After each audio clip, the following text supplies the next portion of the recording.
देना आरंभ करते हैं और अध्याय के अंत तक निरंतर उत्तर देते रहते हैं।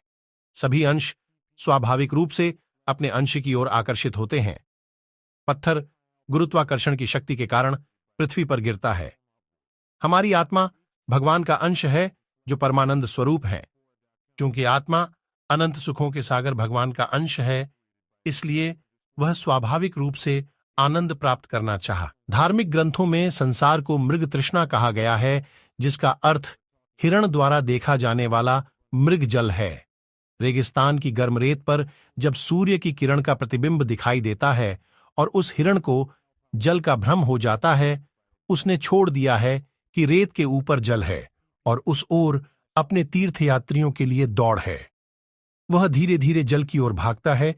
वह मृगजल अभागा हिरण मृगजल का पीछा करते हुए भागता रहता है और रेगिस्तान की तापती रेत पर थक कर मर जाता है।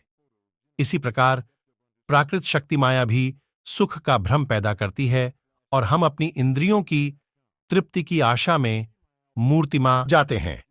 गरुड़ पुराण में निम्न प्रकार बताए गए हैं। स्वर्ग का देवता बनना चाहता है और स्वर्ग का देवता स्वर्ग का राजा इंद्र का पद पाना चाहता है और इंद्र सृष्टि का दूसरा सृजनकर्ता ब्रह्म का पद चाहता है। फिर भी भौतिक सुखों की भूख समाप्त नहीं होता। लेकिन जब कोई अपने मन को भौतिक लालसाओं और विषय भोगों से सीखता है, तब ऐसा मनुष्य आत्मा के आंतरिक सुख की अनुभूति करता है और लोकातीत सिद्ध सिद्धा को त्यागता है। तब धार्मिक बंधनों से बंधी जीव जन्म और मृत्यु के बंधन से मुक्त हो जाता है और भगवान के समान सद्गुणी हो जाता है।